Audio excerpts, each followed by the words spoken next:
The GOP is dying, and this is how we end them. This is an update. This is March 7th, 2005, and here's what I want to give you an update on. First of all, we are winning. Here's the scorecard. Out of 28 judgments, we won 27, one of which was our first Supreme Court ruling, and the first Supreme Court ruling that Trump has had in his administration. But this is how we continue to win. There's a couple of things we got to do. Let's talk about some more of this scorecard, and at the end, I'll talk about what we need to do.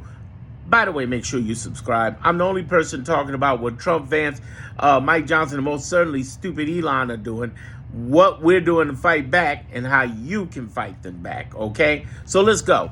First of all, we know for a fact that Elon is losing favor with Trump. How do we know that? In the last 24 hours, as reported by the New York Times, they had a secret cabinet meeting, an emergency cabinet meeting, where the Department of Transportation and Marco Rubio had some intense conversations about Elon trying to fire people in their departments, because the transportation secretary is like, listen, I got planes falling out the sky, and you getting rid of air traffic controllers.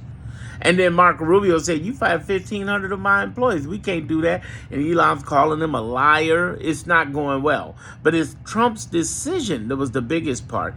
He told them, the only person who gets to fire anybody and any other employment decisions are going to be made by cabinet heads, not by Elon Musk. Elon's just been cut out.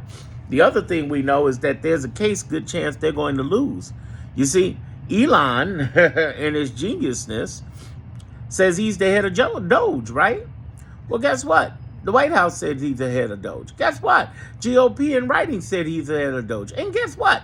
During the Union, the State of the Union, the President of the United States says he's the head of Doge. Well, why do we know this is a problem?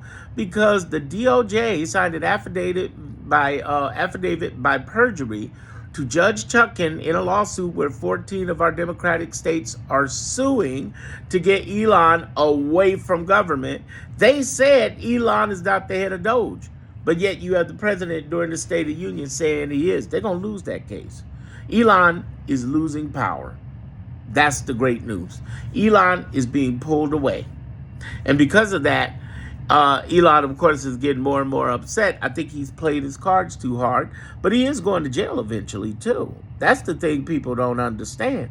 He's going to jail. He is going to jail. Yes, he is. That will take some time. What we need to happen immediately is get this fool away from our government material. And it's working. It's working. The way we put a nail in the coffin, the way we continue to end them is, one, reach out to your senators, and you got 2 senators in the House of Representatives on a weekly basis. 2, join Indivisible. They got templates, y'all, whether you're in a blue or red state, and what to send out and what the agenda is each week. Indivisible.org, Leah and Ezra Rock. 3, what you need to be doing, and this is big. Whoever you know on the MAGA side who's starting to feel angry, upset, encourage them to fight with their reps too. We can sit here and argue and debate with MAGA people, but don't do it. I want to talk to the frustrated MAGA people and encourage them to fight back and reach their reps. It ain't about our ideological differences. It's about our ability to fight together. They don't have to be liberals, and we don't have to be Republicans or nutsos or MAGA people to do that with. And if you're a MAGA person, fight. This man's taking Medicaid, Medicare, Social Security, Affordable Care Act, veterans benefits. He's after everything. I'm not kidding. So he can give billionaires $4.5 trillion deals. I don't care what your background is. You're getting messed over. Don't do that. Don't be hating so much on us, because he's not coming after the blue states. He's coming after the United States. All of us, especially red states.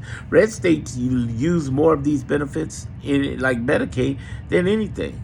Remember the Democrat who stood up, Representative Al Green from Texas, Democrat, and in the middle of the Union. Was he screaming, "You're a horrible liar," and "How dare you," a black man, "How dare you fight discrimination, DEI"? No, he said, "You do not have a mandate to end Medicare." That's everybody's thing. Listen, black folks are fighting all the time for all folks. We got a 160-year history of that.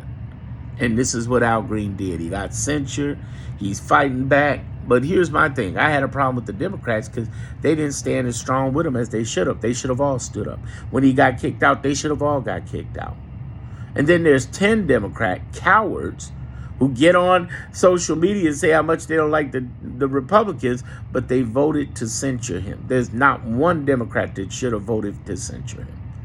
We got to stand strong together. And what you can do is reach out to your reps and ask them to make sure that the Democrats are staying strong and they're listening. Let them know, because they're weaponizing your emails to use against the Republicans and popular opinion. So it is important. Your vote does matter.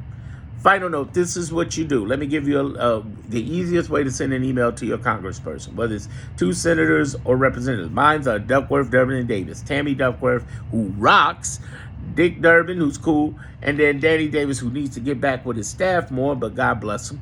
He's the House of Representatives. The other 2 are senators, right? And here's the thing. Send an email that says, "Fighting Trump's Policies," or something general like that. Just very short title. In the body of the email says, "I don't like the follow," or "I do not like the following things Trump has done," or something like, "I don't like Trump's policies." And right below it, you just bullet point everything you don't like. Bullet point it. You ain't got to be long-winded with an email, with an email or a letter, because they're scanning stuff anyway. Then at the bottom, you say, "What are you doing to fight these policies?" And the last line, very powerful. "What can I do to help?" I swear to God, that is the best. And you can send that over and over and over and over and over. And you can send that also, follow up when they do reply. Get on them. That's the biggest thing you can do. They're dying. And when I say GOP, I'm talking about GOP legislators. They're in trouble. There's only 2 more in the House of Representatives and 3 in the Senate. They don't have a big landslide lead of people. By the next the next short election they got in Florida, there's a good chance we could beat them out. And by November, we got senators and House of Representatives coming up. See, Trump may not be in office again, or at least we're trying to not make him in office again. But I tell you what is happening. Do you realize that his policies are going to carry through to November? People are going to lose elections. And your vote does matter. The many outweigh the money. Subscribe to my channel, Darren Monroe Politics, YouTube, for more.